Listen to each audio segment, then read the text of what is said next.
Sponsored by Muller MMA. FIGHTSTAR Championships 20 now set for 3 rounds in the Bantamweight division. We introduce first the blue corner. His record stands at 2-1-0, representing ESKF, introducing Popa Ionut. And across the cage, his adversary in the red corner. His record stands at 2 victories against 2 defeats, representing Great British top team, Kieran Mezroui. When the action begins, your referee in charge is Daniel Mulvaheady. Bantamweight's up next. Popa Ionut from ESKF in the blue corner. His opponent, Kieran Mezroui from the Great Britain top team in the red. Ionut commands center cage early on.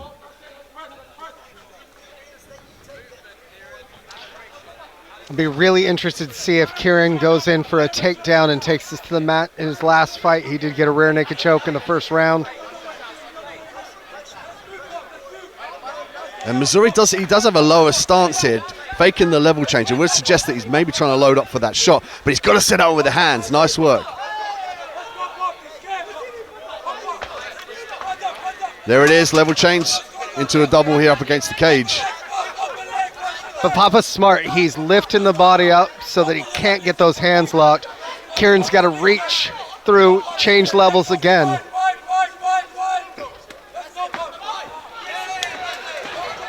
Mezroui with a high crotch, can't finish it though. Popa with some great balance. He was able to keep his hips underneath him. You can see the frustration on Ionut's face there. He's walking himself back to his feet here. Beautiful work. Yeah, he was able to get right back up, but Kieran was right in on that body lock. And if you notice, he kept driving forward the entire time.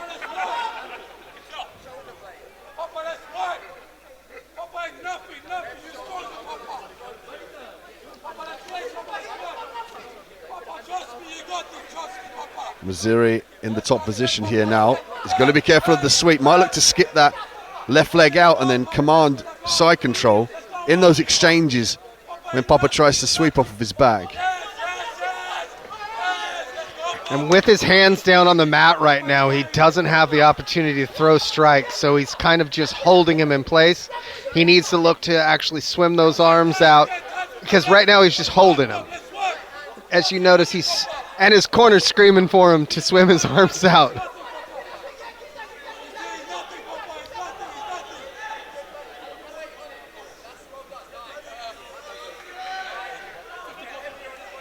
See Brad Pickett there in the corner of Mezroui.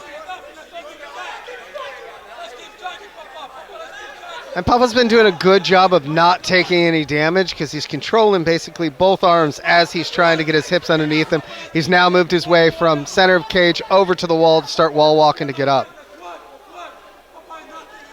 The smart play by Mezroui as well to drag his opponent into his corner so he can listen to Brad Pickett, receive those instructions, and then apply those in the fight. And again, it's Popa from the bottom who's throwing the punches and landing them.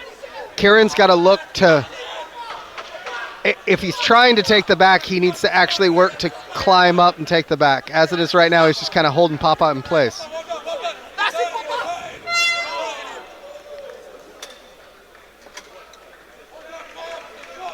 So we've seen the cards here from Mezroui. Definitely wants the takedown, definitely wants that top position and potentially to take his opponent into his corner. And now Ionut now has got to come into the second round. What's he got to do, Nick? He's got to look for uppercuts. He also has to not get backed up to the cage. I think one of his biggest problems is Kieran's pushing him back up the cage and he's controlling the center of the cage. If I'm in Popa's corner, I'm telling him, hey, let's circle around as soon as Kieran comes in. Let's look to counter strike. Don't throw any leg kicks. Whatever you do, don't throw a leg kick. But also, let's throw some punches, anything that'll set up an uppercut. You know that the takedown's gonna come. You've seen it throughout the first, you know what he was gonna do. But he had a lot of success with throwing punches off the bottom. So if he can use that, if he does get taken down again, to set up a submission, could look at all of a sudden the guy who was getting bullied up against the cage coming out with the W here in the second.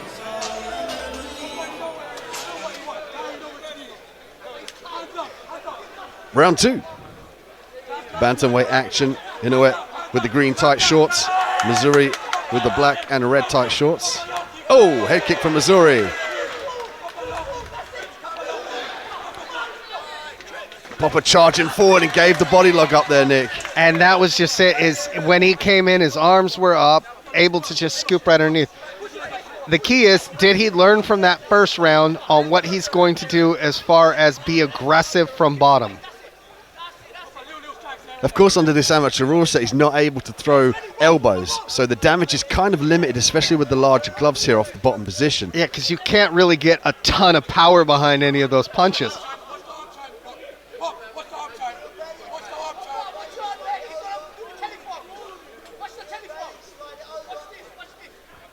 Popa's corner's calling him to watch for that arm triangle. It's really difficult to be able to do it cross body.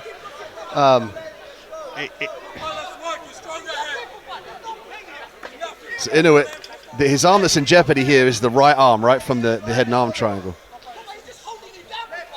And what Kieran needs to really work about is he's got to get his hips over if he's going to want to go for that arm triangle. Again, he's trying that big brother. He tried it in the first as well. You reach behind, grab a hold of that arm, and it frees it up for you to be able to throw punches. It's always difficult if it's a far side arm. Inoue briefly looking for the sweep there. Briefly tasted it, but didn't get enough rotation on the bottom. Might look to skip this half guard through now. He did a great job, though, of stopping that mount. He was able to catch that ankle as it was coming through. And he's right in his corner, so his corner's telling him what to do because they can see things from a different vision than him, and he's reacting to it. He is doing what his corner's telling him to do.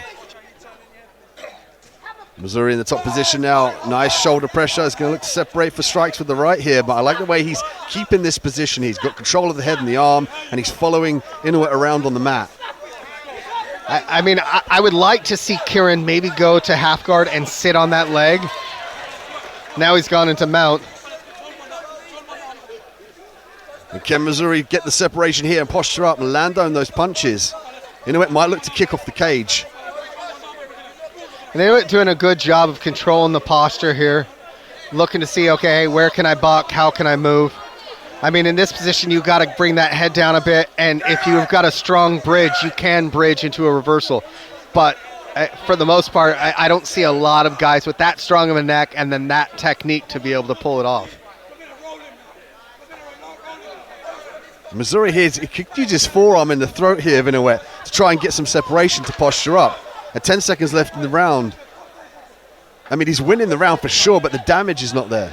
Now, and every time that he's had the opportunity to kind of posture up and throw punches, it seems like he's more content with grappling at that point. Whether it's chasing Popa, because Popa is moving. I mean, we watched him slide around on his entire back almost one time around this cage. So be just, at this point, if you're looking at the judges card, Kieran probably has it won. With that said, Popa's got to figure out a way to get a finish. His best opportunity to get a finish is to hit that uppercut or hit something in as Kieran's coming in. For Kieran, I just love for him to do something really aggressive on top. He's had some great opportunities to do some things, and he's yet to really take advantage of it.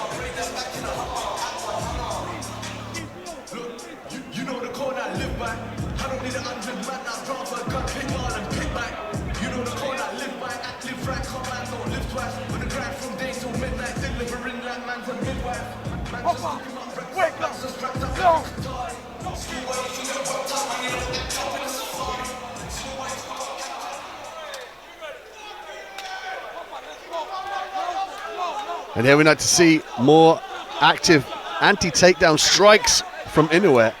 Particularly the uppercut you wanted to see, Nick, here. He's got to start to work circular and lateral. Oh, he's looked for the takedown. This is another flip side of the coin. But also look at this as well. Popa instantly started striking as soon as Kieran's back hit the mat. So he was looking like, I got to do some damage because I spent the first 2 rounds on my back. You could definitely argue the case here that Inoue has got to look for a finish. So he might look to be more active in the top position. I'd like to see him pass the guard into a more dominant position where he can do more damage and then potentially look for a submission finish. I mean, as it is now, he was looking for it, and he missed that leg sweep to get off to the side, and now Kieran's in deep on that double and looking to take him down again. Mezroui doing a great job of switching to the top position here. Very, very heavy. I like the way he's using the head as well to steer his opponent to where he wants to be. He might look to take the back here. He's got to try and release that right arm to try and follow the back here. And Popa, really smart there. He grabbed that wizard because he's listening to his coaches. Now he's got to let it go. He's got to start moving. He can't spend the next minute 50 on his back and still win this fight.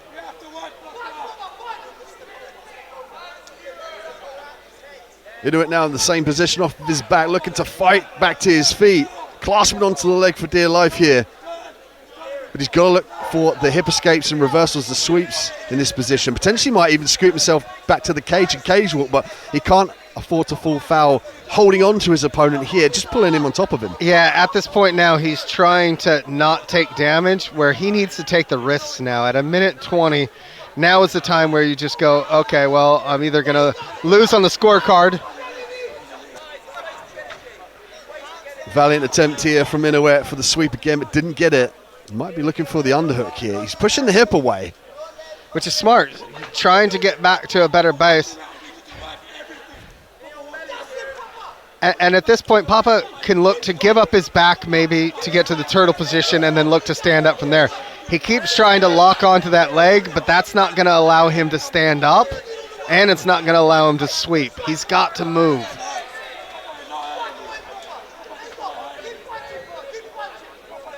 But on the flip side, Kieran's not doing a lot from top. He's yet to posture up and rain down some punches. He is controlling his man. Let's see if Mezroui now, towards the end of the round, he might look to finish with that armbar. He's skipping the hips up towards to try and armbar that right arm. You can see it's literally up in the air here from Ionut. He could look for that, but of course he doesn't want to do it too earlier on in the fight to give up the bottom position, but he's got 10 seconds now. He could go for a last-ditch attempt to try and finish this fight. And there's some heavy ground and pound here, and now Mezroui all of a sudden woke up with 10 seconds left and landed a few punches, so that was interesting. I mean, we knew Kieran would be a heavy grappling-focused fight. Popa's biggest challenge was he was never able to get his back up off the mat. He was moving around and he was doing everything he could, but 3 3-minute rounds, it's not a lot of time to work when a guy gets a takedown that early on.